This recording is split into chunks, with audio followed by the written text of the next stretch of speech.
Okay, we're going to go ahead and get started with our cover crop panel. We have with us today Jay and Ann Brandt, John Armstrong, Don Grimes, and Cody Beacom for our panel. We're going to start with Jay and Ann. We're going to wait till the end to have those questions, and so I'll come around if we do have questions at the end. So we're going to turn it over to Jay and Ann first. All right, good morning, everybody. Thanks for showing up. I wanted to take a few minutes here and talk about some improved cover crop varieties. We're always looking for things that can help us with cover crop establishment and reach those benefits that we all come to yearn for and expect, right? First thing I'll talk about is cereal rye. Cereal rye is an older grain that's been around, and there's not a whole lot of work done on cereal rye.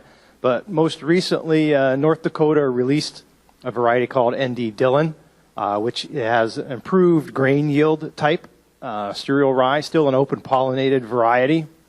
And it was rated most recently against the next one on the list called Ryman, which is University of Minnesota released back in 1973.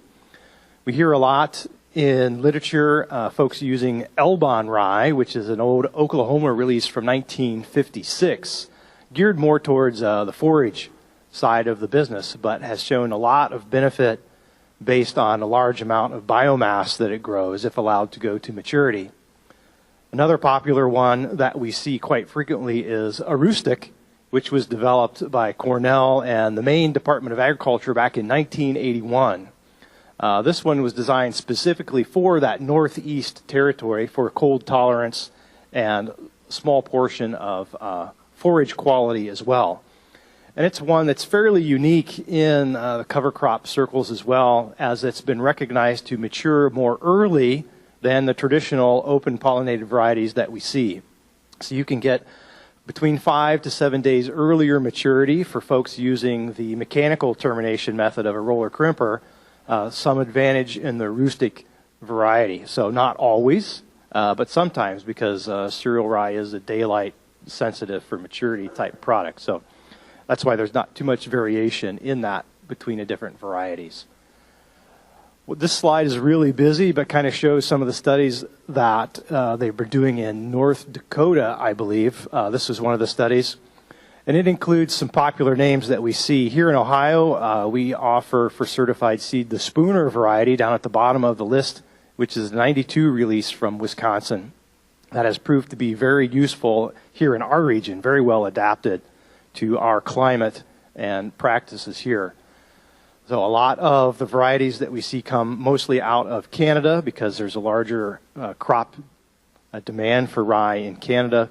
And then several like the Inoculant and the Matan through Oklahoma Genetics and the Noggle Institute. Again, those are promoted more as forage varieties. A lot of guys out there plant rye to graze both in the fall and the spring. So a greater utility of the grain in that area. Also on this list, we can see there's this KWS varieties, and these are from Germany. The Bono and Brasetto are hybrid types of rye, specifically developed for higher yield, mainly in the food industry for bread and malting from that standpoint. So these are true hybrids, improved for yield, mainly grain yield from that standpoint. They are intellectual property varieties, and generally you have to have a contract when you're growing them. This slide shows, it doesn't have my, one of the studies that they did here on biomass development, and you can see the light green, the mid green, and the dark green bars represent different growing times of the year, as you see by the index there.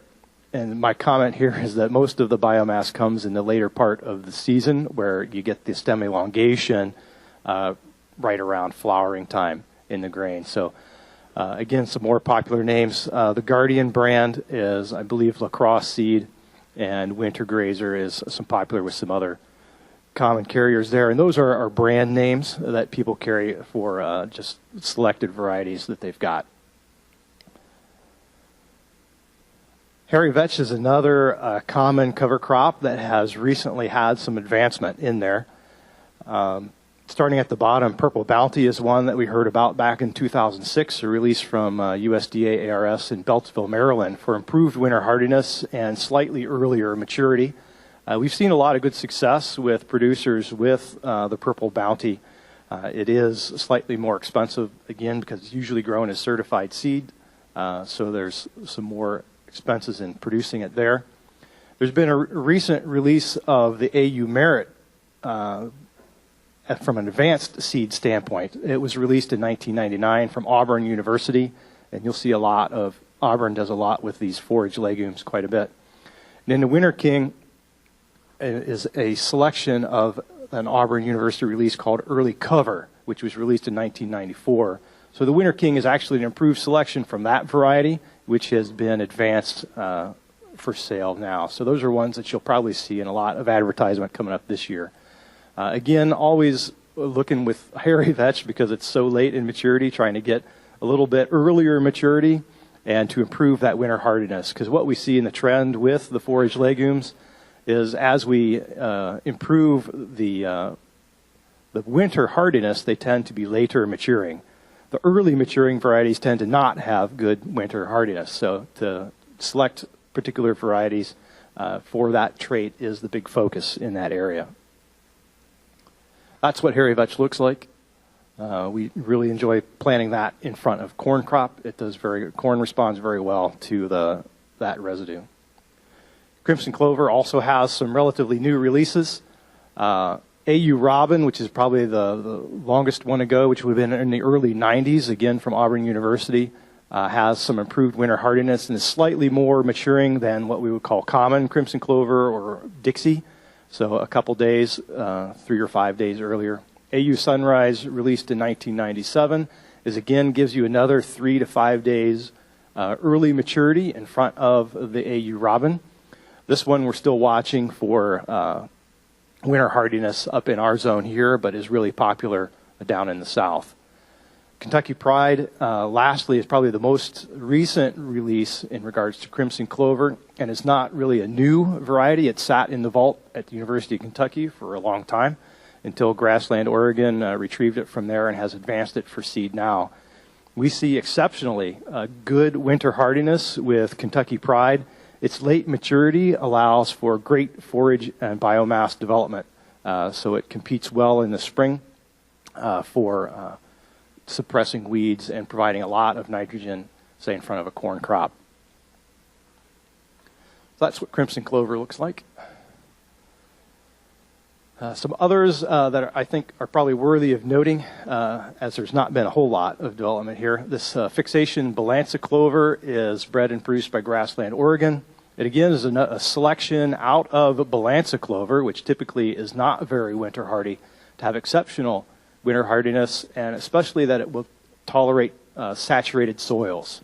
So something that you can include if you've got wet spots out there, something that we have seen that where normally the cereal rye will even be drowned out.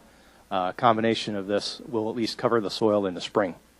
It is very good as a forage crop as well, so companions again with your small grains. If you're taking baleage or silage, is very good there. It's a very slow starter in the fall, so sometimes you wonder if you'll have anything in the spring, but it comes up around green up very well. The smart radish is a new variety of that brassica that was bred and produced in New Zealand through Norwest Seeds that's received a bit of press this last fall. And it was bred specifically for the cover crop market, mainly to improve nutrient cycling and improve soil health, so the advertisement says. So fixation Balanza, as I spoke about, they really promote because of this taproot that you can get in the developed plant as seen there with very good nodulation.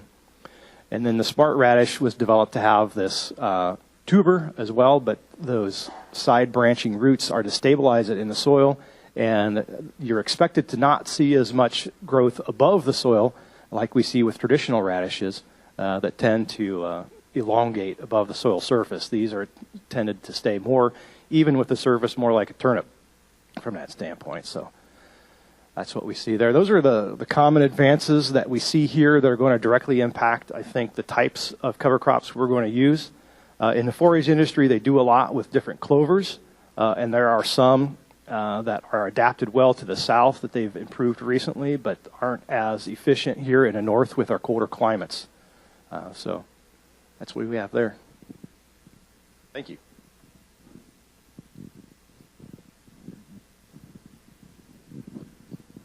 Good morning. My name is Don Grimes, owner and operator of DKG Seed Farms in Wayne County, Ohio. When Jim called and asked us to speak today, he asked us to talk about contamination in cover crop seeds. That would include noxious weed species and other species that you don't really want to plant on your farm. I am a member or on the board of directors of the Ohio Seed Improvement, so I in turn contacted John Armstrong, our secretary manager, because he has some slides to show you what we have found in some of the cover crop seeds. So at this point, I'll turn it over to John, and he can go through his short PowerPoint presentation. Thank you, Don. Ohio Seed Improvement Association has the last full-service seed testing laboratory in the state of Ohio, and we do quite a few cover crop samples each year, and I want to share some of that information with you. First off, I want to also point us to some very good and current data that came out this last year from the State Seed Testing Laboratory in the state of Indiana. And some of their results are very disturbing, looking back over a 3-year period regarding the quality of rye seed that is very, very popular, as all of you know, in cover crops. And I want to get into some of that data to start our concern about seed quality and to emphasize the importance of planting professional condition seed and seed lots that are tested before planting. And shown here are some of the pernicious and problematic weed seed species that have manifested themselves in these rye samples that were a quantity of about 400 that were sampled in the state of Indiana. Some were farmer samples, some were sampled regulatory wise by state seed inspectors. And you can see in the 2018 and 2017 list some of these amaranth species that they include on their list here. They name water hemp and palmer and that sort of thing are real concerns. Some other data that they reported was there were significant differences in the quality of rye samples that were picked up in the southern part of the state being lower than what northern Indiana samples showed as far as germination quality. But again, a take-home message, professionally cleaned seed lots were higher germination across sampling. Some other comparative data by years showed that there had been a decline in non-professionally cleaned seed lots as far as germination. And then the other table, the other bar graph, shows seed lots that were 85% higher or higher in germination in orange and weed-free.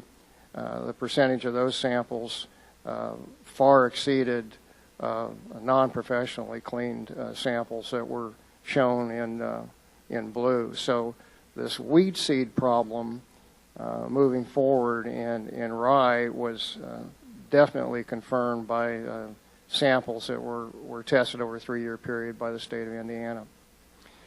Turning a little bit more toward a focus to Ohio, there's been an initiative to create awareness about removing pigweed species by roguing. If small quantities of these things are showing up in row crop or in cover crop type seeds, because they will spread, and particularly species like water hemp, which are expensive to control and very prolific in seed numbers that species produces, and will remain in the soil for a good period of time. So I think that's a good message that OSU is getting out to create awareness on the problems that we're starting to see with that particular family of species. The other thing that occurred this last year in Ohio, there was an amendment and review. There's a 5-year period of review that's scheduled for the prohibitive noxious weed list in Ohio. And as a result of that, there were a number of new species that were added to this list, and water hemp was included. And the reason I mention that is because this is significant information for Ohio growers, because anything that's added to this state of Ohio prohibitive noxious weed list, that means zero tolerance. That means none.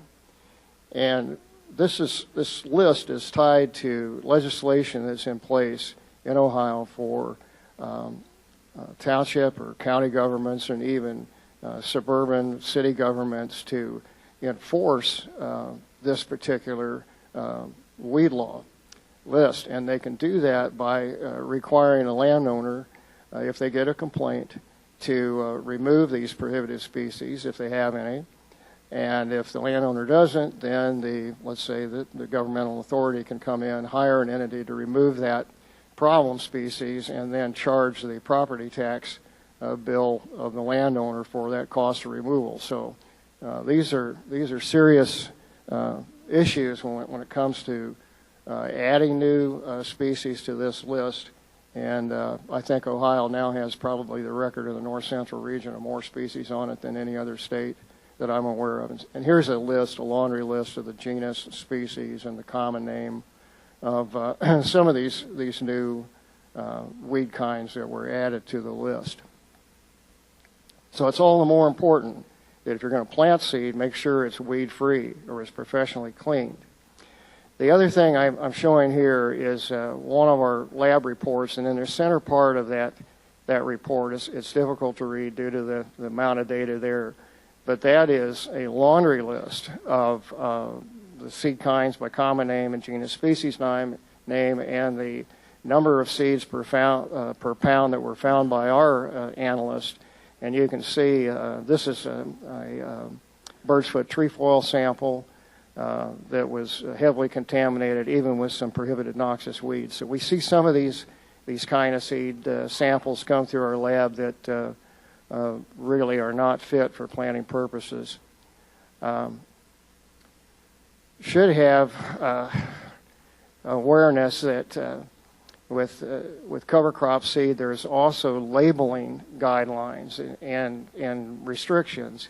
And one of the areas we know is a big concern is, of course, is farmer save seed or sale of that seed across the fence, so to speak.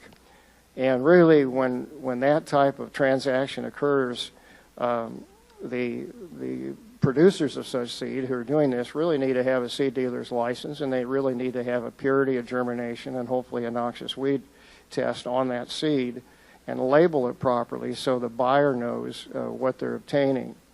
And so I would encourage anyone who is buying seed from a neighbor to make sure that it's tested and ask for the lab report or information to substantiate the quality, that it is weed-free and that it is viable. It does meet, the minimums of state seed law at the very least. Some other issues that we've seen with cover crop seed labeling relate to the use of protective varieties in mixtures.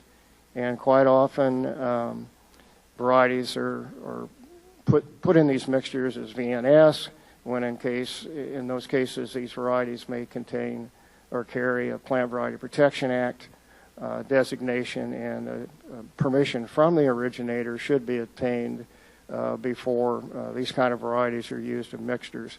One example of that is thoroughbred barley, winter barley, which is a real good cultivar for this part of the world.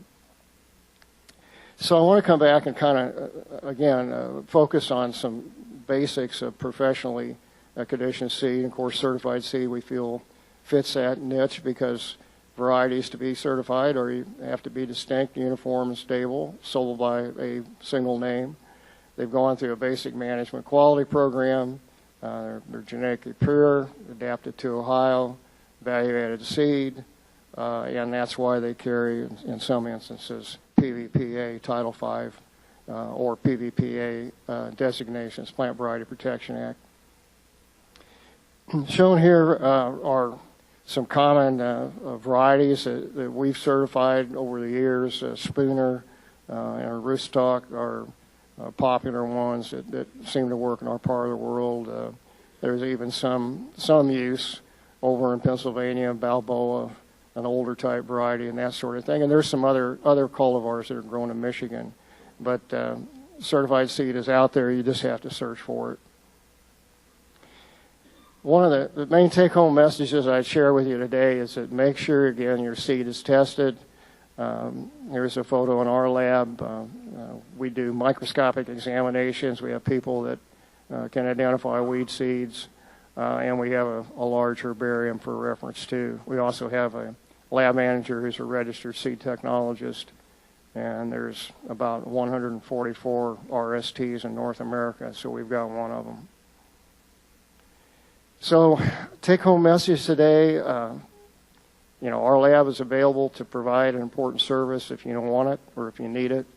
And again, for cover crop seed, you need a germination test, a purity analysis, and an all-state noxious weed test, because that is going to tell you a lot of information if your seed is clean and if it's safe to be planted. So feel free to contact us if you need further information. We'd be glad to provide that for you. So this concludes my presentation. I'll pass the mic on down.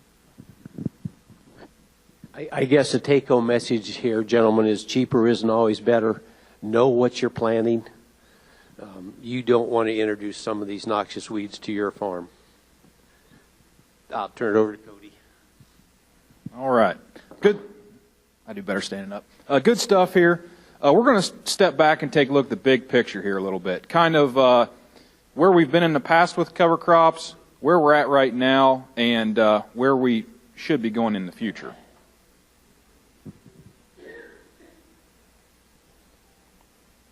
So, by a show of hands, 10 years ago, how many folks in here planted cover crops? Pretty good. Okay, keep your hands up. 5 years ago, how many folks in here planted cover crops?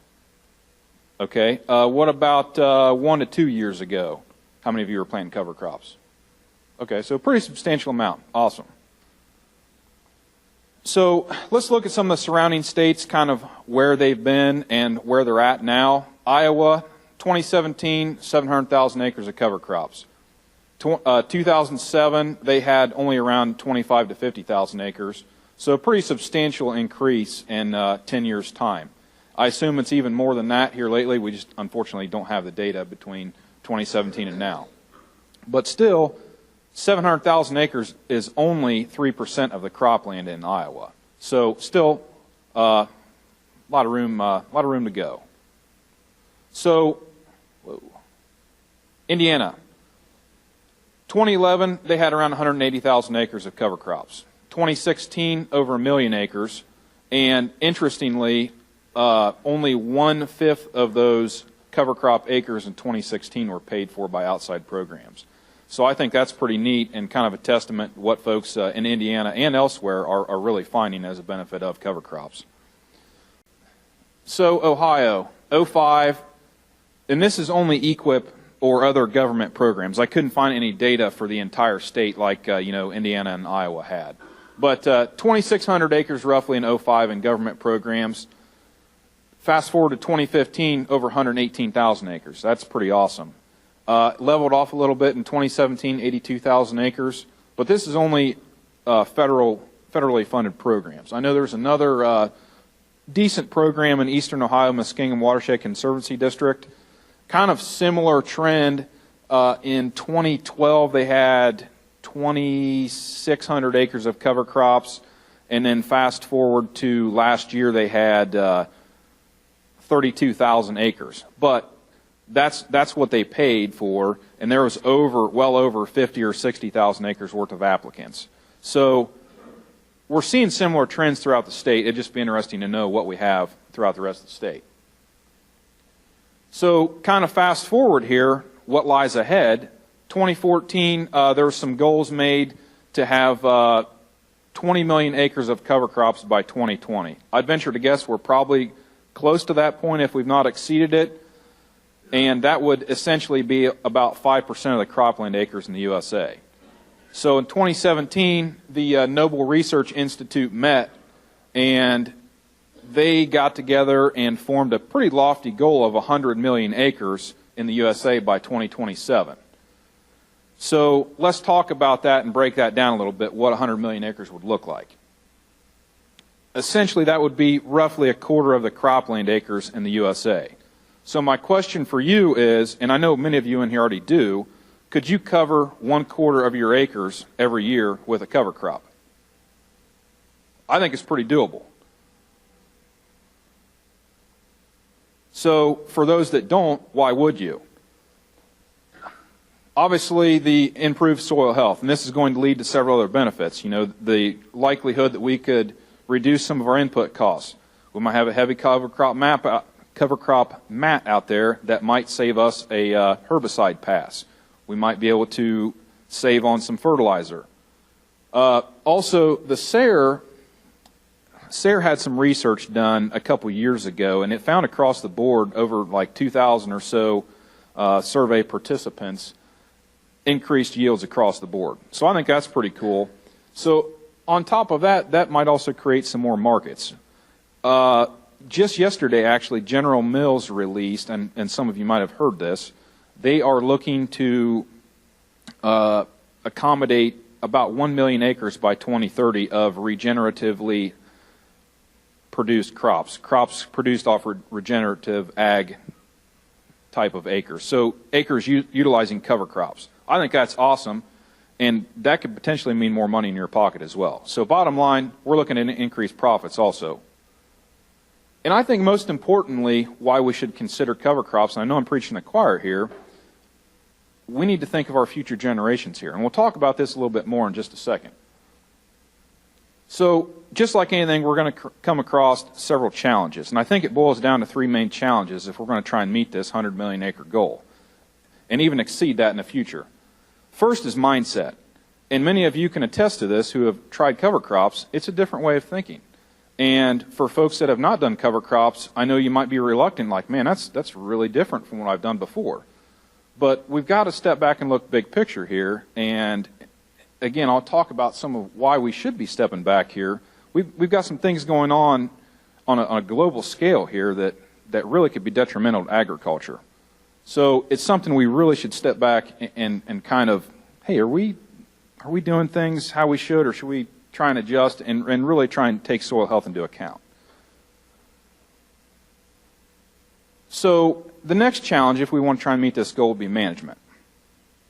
Okay, and I think this is awesome seeing folks here at events like this, because this is exactly the kind of networking that is fantastic for folks that might be trying something new. Hey, I've got a question. Let's see if I can find an answer here, or go to a session, learn something. There are several different resources here and events. I think that is great to help you become better managers and help learn how to utilize cover crops so we can meet goals like this. And lastly, we'll touch on this a little bit too. I think the third challenge, if we're going to increase our cover crop acres, seed supply. I mean, simply put, if we plant more acres, we're going to need more seed. But I guess in my opinion, I feel like if we can get past the mindset and the management, I feel like this will just kind of fall into place. Certainly there'll be some more opportunities for folks to grow seed probably, but I feel like pretty strongly we can meet our needs. Now short term, I'll talk about the elephant in the room a little bit too, cereal rye. Last year, no question, it was kind of a struggle to get it. But I think this goes back to mindset also. We've got a lot of different options out there too.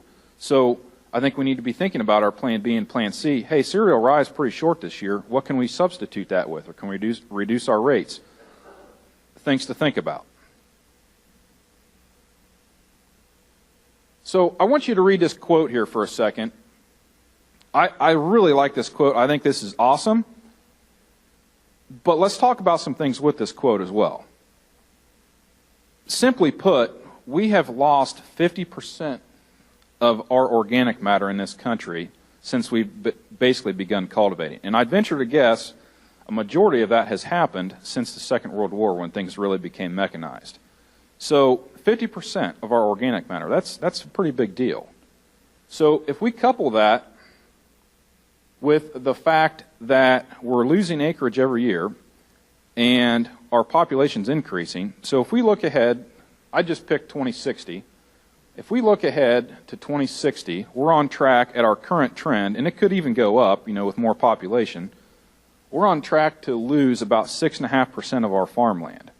So we're also on track to gain about 21% of our population, and we've already lost 1/2 of our organic matter.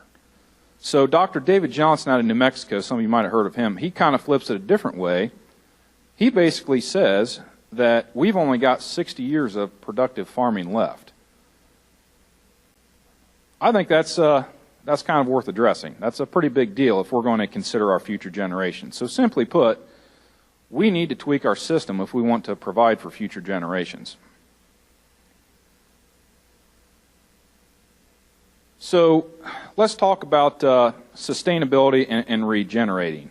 Basically, to sustain is to maintain, and to regenerate is to rejuvenate.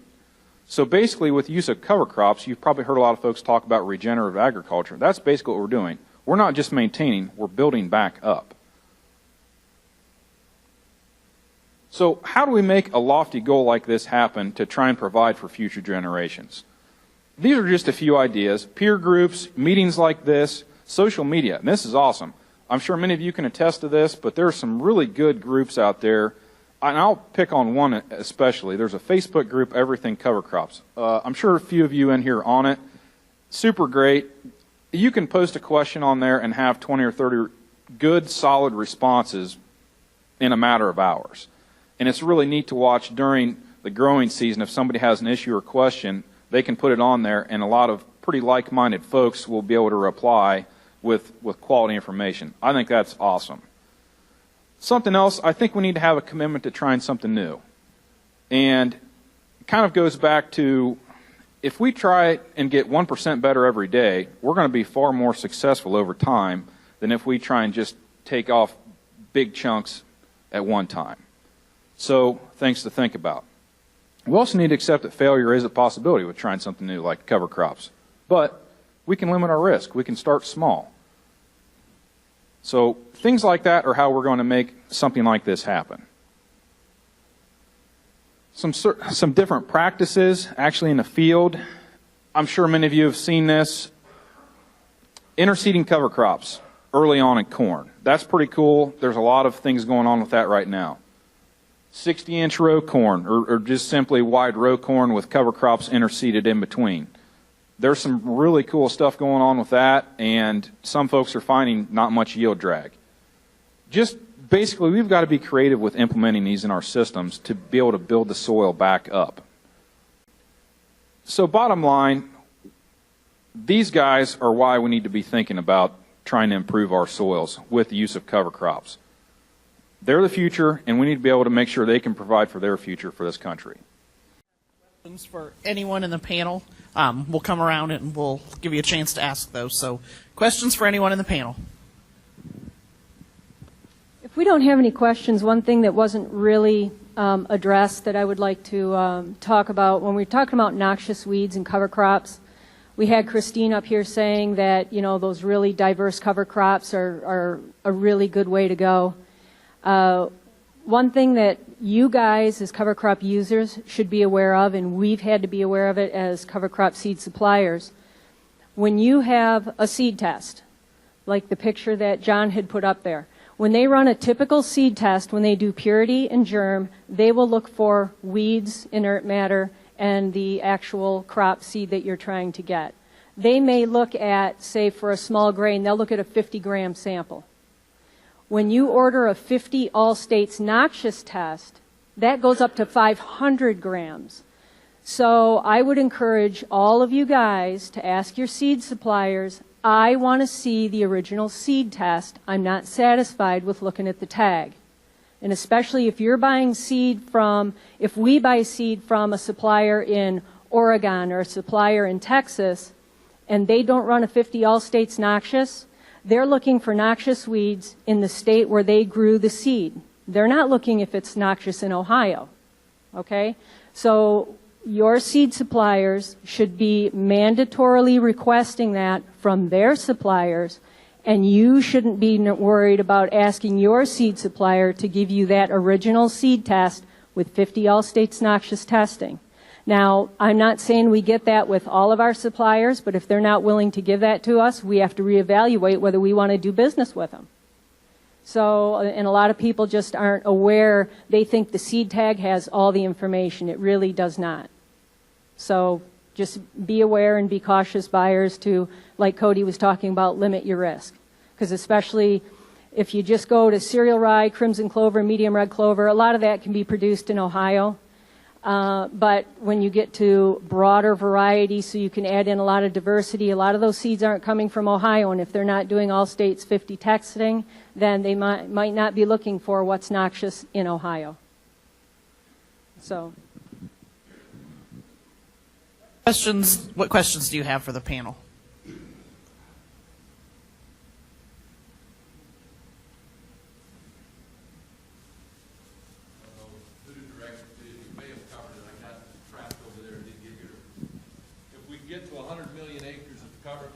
Where are we going to? What's our supply situation, and how are we going to get that demand met? What's our strategy? I guess. I would say there's probably not an official strategy on that right now. As we increase demand, we look at available species, and small cereal grains are very commonly used. And plants used in the forage industry is really how we grew a lot of the cover crop business with the clovers and grasses that are quite common. So there is a large supply chain on that end from that standpoint. If it gets really tight in the States, we're already pulling in seeds from other nations as well. And all those do require testing here in the States before they're imported. Generally speaking, most of the importers do a fairly good job. So I think as a seed producer, if the market's there, we'll step up and provide that. But it's not going to happen overnight. We have to change. We would have to change our crop rotations and what we supply. But and the increase in cover crops also isn't going to happen overnight. So I think as seed producers, we can meet the demand.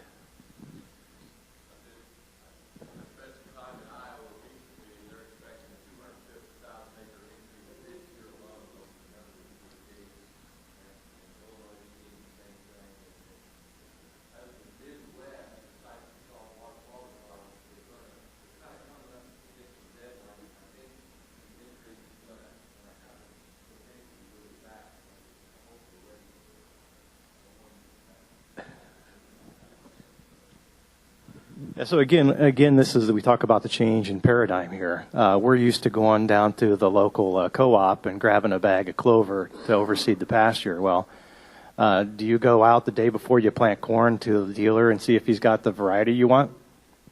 No. All right. So you need to be figuring out what cover crops you're going to be planting the season prior and preparing. If you want that cover crop to be successful, your prior crop has to be handled to make the succeeding crop successful. And it's no different in cover crops from your cash grain crops. They need to be handled in like manner to be successful. So, and that will help, again, address the availability issue, because if you're ordering ahead of time, we can make sure that the supply is full.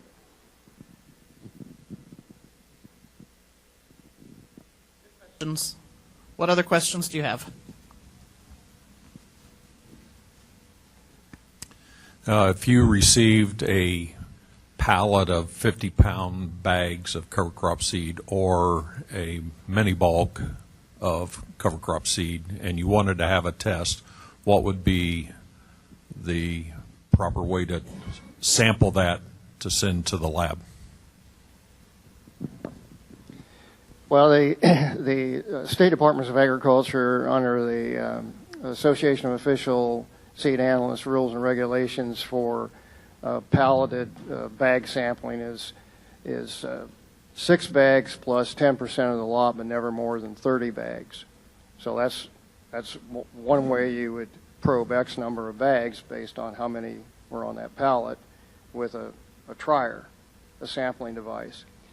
If you're working with a super bag, you're going to need a multiple compartment trier, grain trier, that would probe at least 7 times in that mass and try to get a representative sample from up and down that container.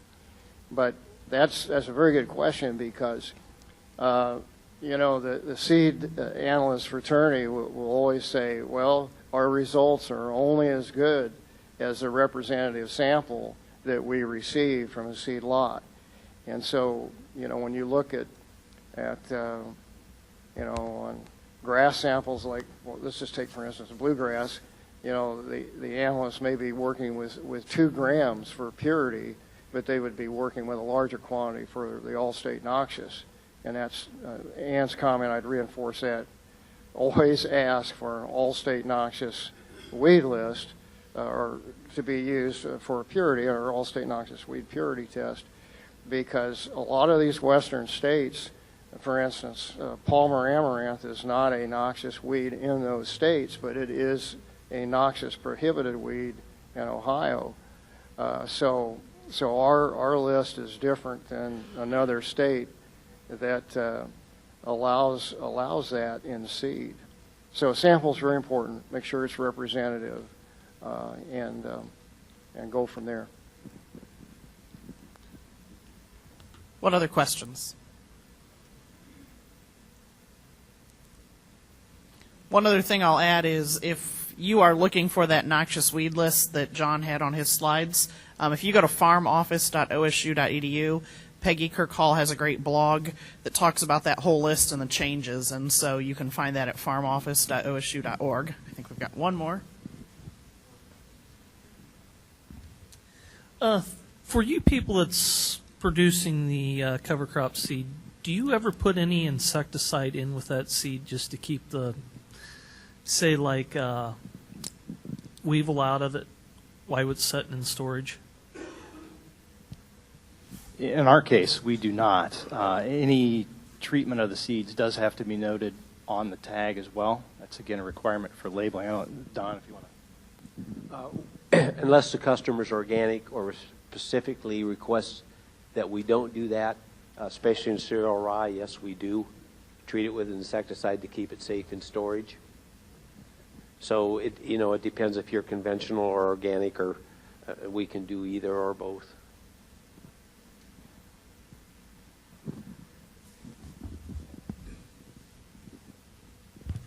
I don't think you've talked about, let's talk about inoculants. What cover crop seeds do you definitely want inoculated and what ones don't? So again, inoculants are primary for legumes to introduce the proper rhizobia bacteria for nitrogen fixation, nodulation on the roots. In our case, we always recommend inoculating with the proper rhizobia, and it can vary. Clovers are different from peas, that are different from cowpeas, which are more of a bean plant. So there's several different rhizobia depending on the type of legume you're talking about. And the fact that we're working with hopefully multiple year rotations, and that fact we don't expect the rhizobia to be stable in the soil, so we recommend inoculation every application. Yeah, I concur. All the legumes definitely use an inoculant, the appropriate inoculant. I'll add something else to that, too. Definitely reflect what these guys said with the legumes. Also, just note, too, if you guys are planting peas, that's by far one of the weakest strains of inoculant. So be careful when you apply that, because it's just not very strong. So if you can apply that as close to planting, that you'll have your best results with your peas. So. All right, we've got time for one more question. In regards to the inoculant, it's really usually, if you got a peat or dry powder-based inoculant, is usually only viable for about 24 hours. And the hotter it gets, the shorter the time period on that. So there are some that are put together to be viable longer because they have food, not just the peat, on there that can be longer. And some liquid seed applied ones have longer shelf life, but the peas especially are ones that are particularly short. Okay, well, stay here, guys, because is Chad Penn here from Penn State? He's our next speaker. Chad, are you here? All right, so Guys, we have some more time, so if you have more questions, we'll go ahead and just keep this going. If you don't have more questions, we'll open it up, and we'll just ask anything. What's that? Yeah, so if you guys have questions about the seed, we'll go ahead and that. If you just have general questions, we will also try to answer those. So, any more seed questions? Yes, let's go here.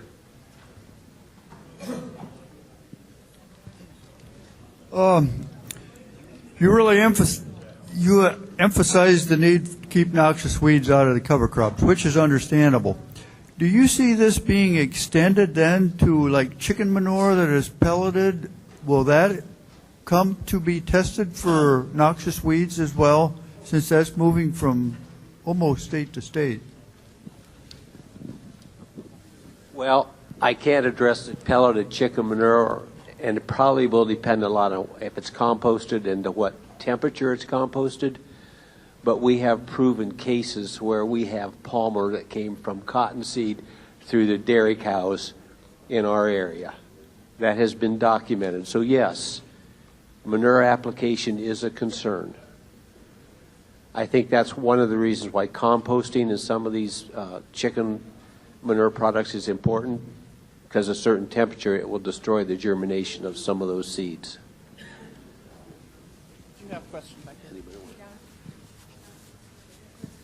Yeah, they've even had cases where Canadian geese in their droppings will leave viable amaranth seeds. So, and deer, yeah. So is there any way to totally eliminate the risk? No, and that doesn't even stand for if you're just using cover crops, just having access to wildlife and Canadian geese flying overhead and different types of wildlife can really spread those seeds too. So when you see it in your field, get on it right away. Call the Department of Ag, especially if you think you've got like Palmer amaranth, and then contact your seed suppliers so they can follow up on it to make sure that it's not coming from contaminated stock, that maybe it's wildlife or some other thing. But, you know, the best thing to do from our standpoint is to supply you with clean seed. If you guys see issues in your field, you've got to do something about it and let the proper people know. If you buy cover crop seed from us, who's liable if I have it tested afterwards and it shows noxious seeds in there? Where do we go from there? Well, that's the Department of Ag. If you have the Department of Ag come in, they're going to send away your seed test.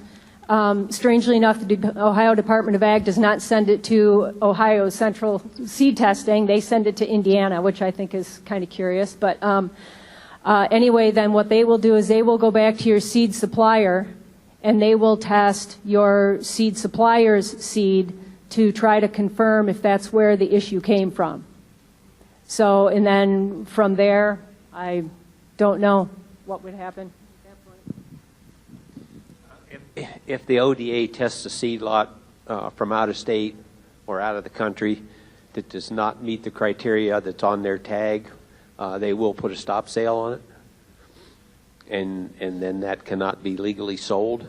Once it's in your possession, you need to go back to where you purchased that seed to see how they would respond to that information. But if it's sitting in a warehouse somewhere and it does not meet the requirements that are on the tag, they will put a stop sale on it, and you cannot, as a seedsman, sell that seed until it's either the tag is changed or the product is recleaned or that issue is addressed.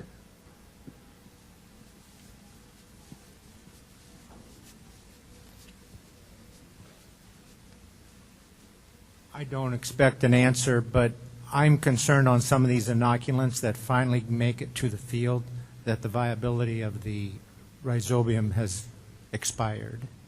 And in the future, it'd be nice to know if we had some kind of test that made sure that that rhizobium was still viable. In-field test. Yeah, it's a very good point. And And one thing that you can do the best that you can once you have possession of it to keep it out of direct sunlight, and in a cool, damp, dark place, right? Just like we want to. A lot of, I know Cody's, the product you supply, has shelf life stamped on the product, so it's very visible from that standpoint. So that would be one thing that you want to make from your supplier, that if it's not provided, that that shelf life, that you should be aware from what you have. And it is alive. I think the other issue is how you apply that, especially if it's a dry powder or a planter box applied. I know we've all done that and used that, and then we get done and how much is in the bottom of the drill or in the bottom of the planter box. So I think it's very crucial that you follow the directions in applying, especially the dry powder inoculants. One other thing, too, I know this sounds kind of crazy, but if you even took a cooler and just put your inoculant in that, if you're going to, if it's going to sit in the truck for a while, you're spending the money on it, protect it. One other thing, too, we see a lot of these seed tenders with the applicator box for inoculant on there, and I really scratch my head because a lot of them are painted black. I'd really hate to see for you to spend the money and fry your inoculant while sitting there in the seed, while the seed's sitting in the tender all day. So just some things to think about. Basically pour the amount on you might, if you're using an applicator, pour the amount in you might need for that amount of seed as you load the planter, drill, whatever. Just something to be cognizant of. Yeah, those rhizobia are a living organism, and you need to realize that we need to protect them as a living organism.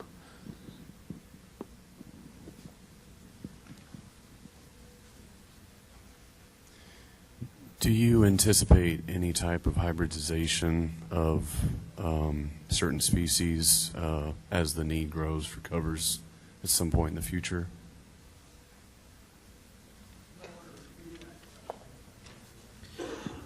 So his question was, do you see the need for hybridization of certain types of covers in the future?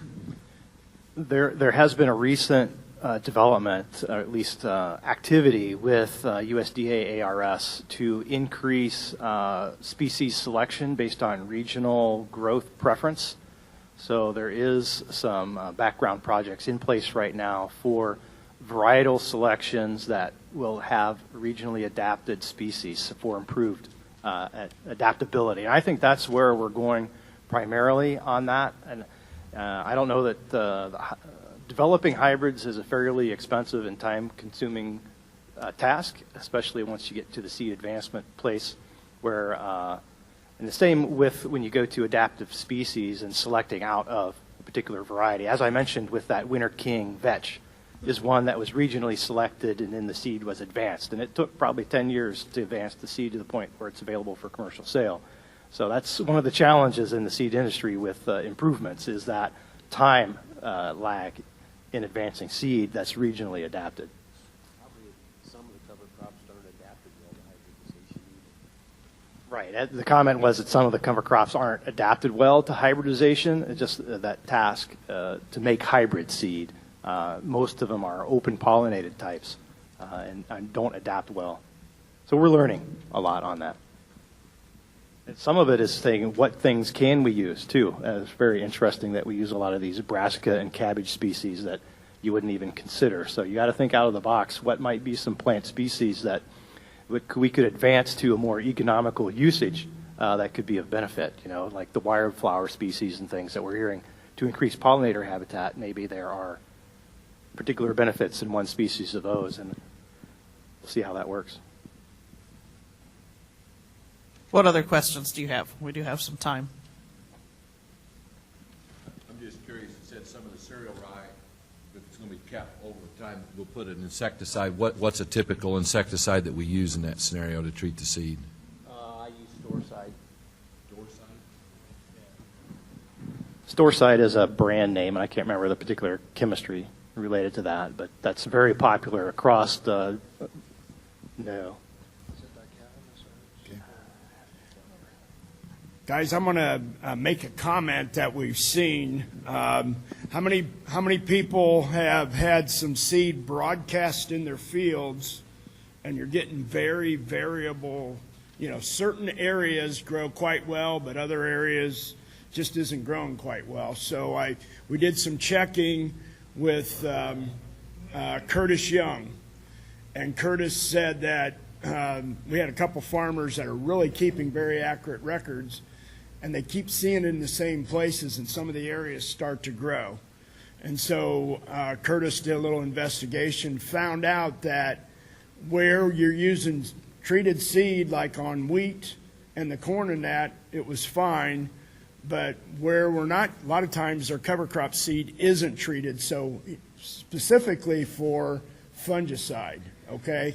And this might be an example where you might actually want to use a fungicide. If you're going to broadcast this seed, he's finding that fusarium and pythium are in some of these areas, and they're actually starting to grow a little bit. So if you're having difficulty to getting your seed and it's not coming up, generally we're broadcasting, but we also had a case where it was drilled in.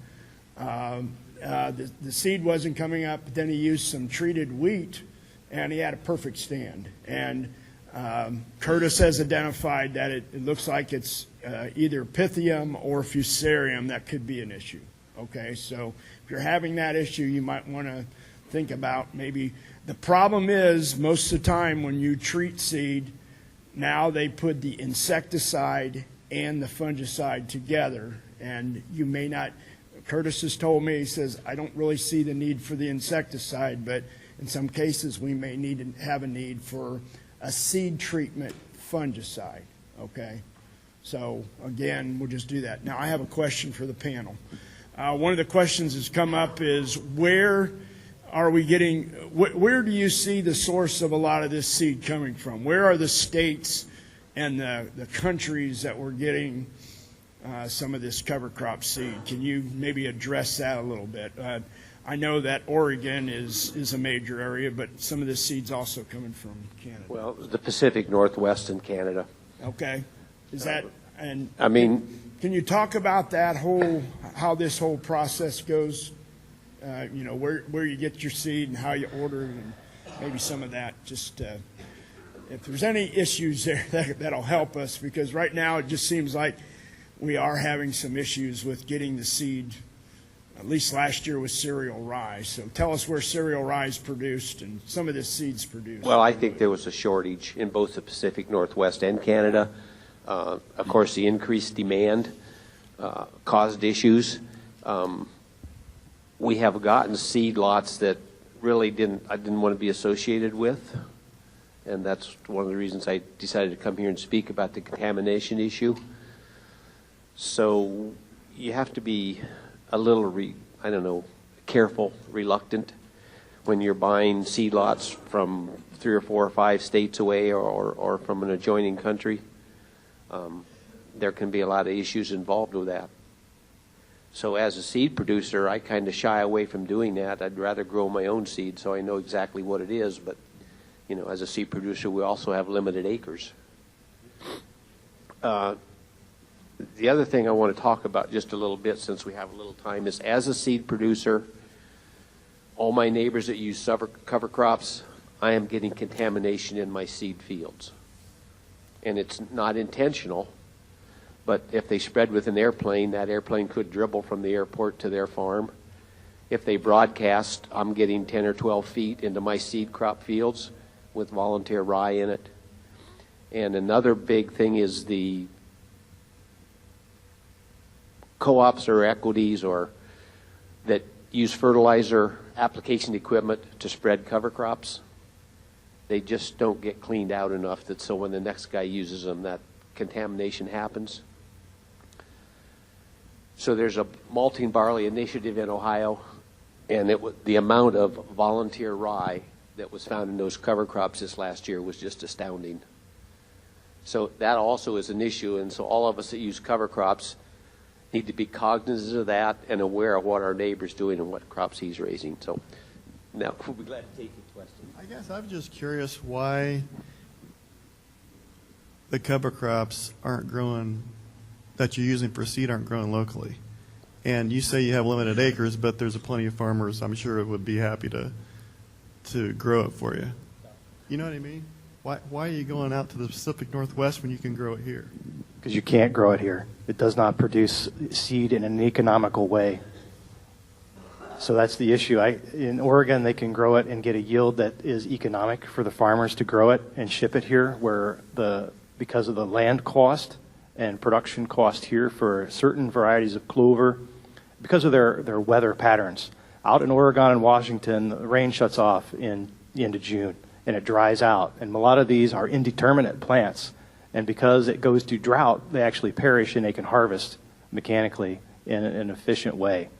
Where here, we could do the same, where we could swath it and let it to dry down, but what's weather in Ohio like? You know, you can be guaranteed 2 weeks of dry down to harvest the grain at the right dryness of the seed, just like storing corn and beans. These cover crop seeds have to be harvested at the right moisture and handled in that way. So there's regionally adapted where these can grow. And it depends on the cover crop. If you're talking small grains, we can grow them here. But if you're talking the legumes and peas and alfalfas and clovers, they just aren't suited to our climate for seed production.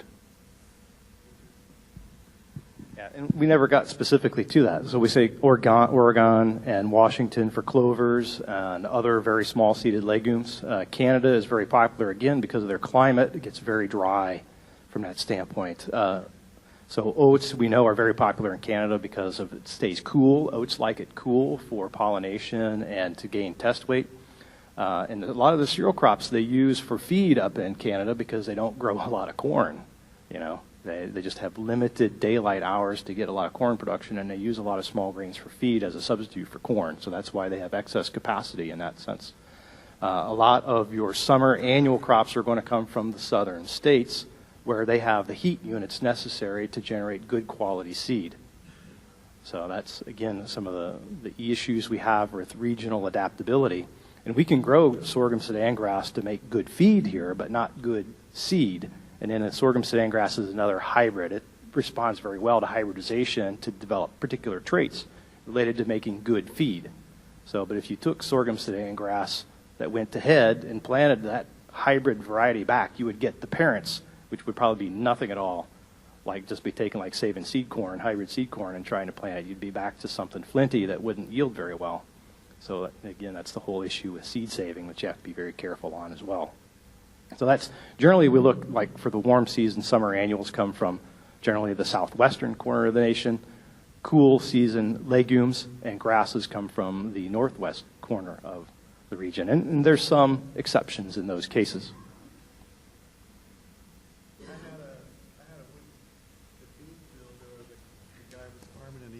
And he didn't kill the rapeseed, and the rapeseed came up, and there was, when he got done farming it or harvesting the beans, there was rapeseed get all over his combine, even getting hot. Yep. But you're saying that's not viable seed. That wouldn't be viable seed for. No, we can grow canola or rapeseed here, no problem. Okay. So it's just not economically viable in most cases. What other questions do you have? Let's address the wheat issue, because the cereal rye in the wheat is becoming a huge issue. So what kind of solutions do we have? If you guys won't come up with some, I got a couple, but I want to see what you guys say first. Well, let's hear yours first, Jim. What do you guys think? I mean, I'll let you guys go first. You guys do this. Well, I think the biggest thing is to make people aware that this is an issue. I mean, typically, if you have a wheat field out there and you see 2 or 3 rye plants, that's no big deal, right? But as a seed producer, that's a big deal. Because if I harvest that and sell that wheat as seed wheat, and somebody finds rye seed in the row, they come right back and see us seed producers. It's our fault. And it's becoming an issue, and especially with the malting barley in Ohio, that's going to be a big issue. But I think the first thing we have to do is make people aware that this is an issue and it is a problem. And one of the things is equipment clean out, because if you're planting cereal rye as a cover crop and planting wheat to harvest, especially if it's a specialty wheat for food production, that's when the cereal rye is a big issue. Not so much in feed wheat, but in food wheat. And again, equipment clean out is pretty critical, because that cereal rye can be pretty tenacious in all the cracks, and especially if you've got Great Plains and deer with the fluted tubes where it kind of can tend to hang up.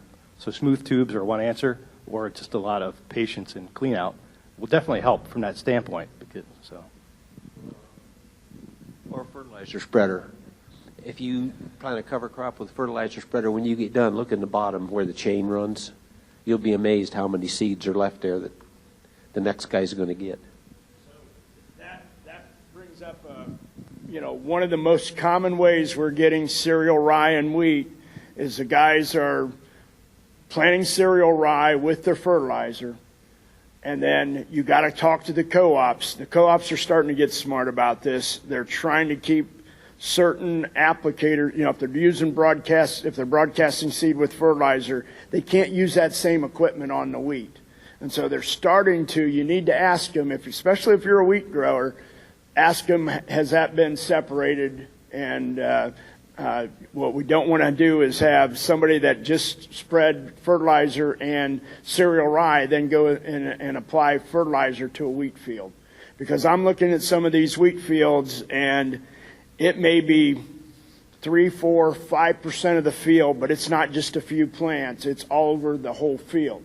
Now, the next question is, once you get cereal rye in a field that has wheat, or here's the other issue, some guys may have planted cereal rye, they put beans in it, and they put an early bean in it, but they didn't get all the cereal rye killed, and some of that goes to seed, and then pretty soon, if you're planting wheat into it, you've got cereal rye out there next year. So you got to make sure that if you're going to be planting wheat, you got to really watch that you don't have any seed that carries over, but you also got to watch the equipment.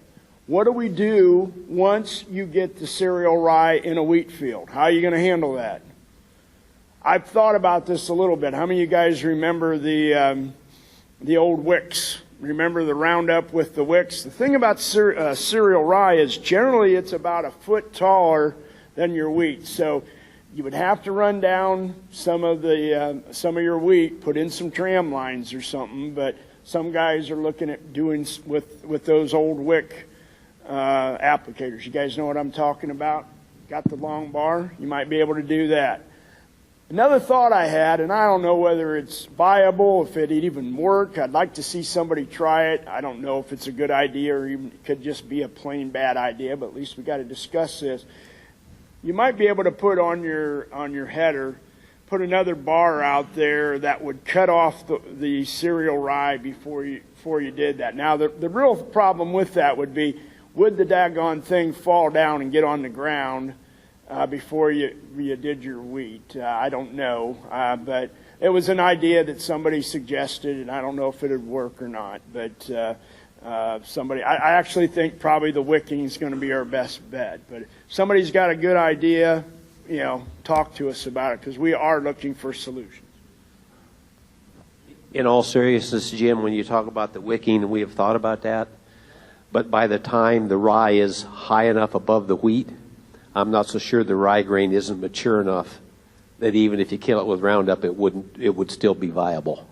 Is there a time? I mean, usually the cereal rye really outgrows some wheat. Can you get in there before?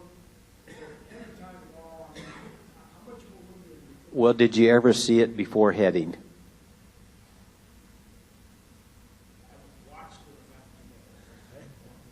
I've never seen it, being able to recognize it before heading, and if it's headed, and even if you kill that with Roundup, which is 10 days to 2 weeks, I think that rye seed could still be viable. That's my personal opinion.